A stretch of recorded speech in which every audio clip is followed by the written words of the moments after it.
ఒక విషయం గుర్తుపెట్టుకో, జీవితం ఫైనాన్షియల్గా ఎలా ఉండాలో తెలుసా? ఒక రేంజ్లో ఉండాలి, లేదా కింద నుండి పైకి రావడానికి పోరాడే స్థితిలో ఉండాలి. కానీ మధ్యలో తూగుతూ ఉండే జీవితం మాత్రం చాలా ప్రమాదకరం. ఎందుకంటే ఆ మధ్య స్థితిలోనే మనిషికి ఒక భ్రమ వస్తుంది. నేను సంపాదిస్తున్నాను కదా, ఇప్పుడు పోయినా పర్లేదు, మళ్ళీ సంపాదించుకుంటాను అనుకుంటారు. అదే ఆలోచన మెల్లగా మన సంపాదనని తినేస్తుంది. ఈరోజు ఒకటి పోతుంది, రేపు ఇంకొకటి పోతుంది, ప్రతిసారి మళ్ళీ వస్తుంది అని మనల్ని మనమే ఓదార్చుకుంటాం. ఇక్కడ సంపాదించడం వచ్చిందని పోగొట్టుకోవడానికి హక్కు వచ్చినట్లు కాదు.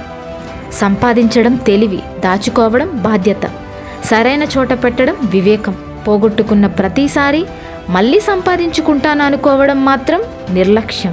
జీవితంలో ఎంత సంపాదించామన్నది మాత్రమే కాదు, ఎంత సంపాదించి ఎంత నిలబెట్టుకున్నామన్నదే చివరికి మన స్థాయిని నిర్ణయిస్తుంది.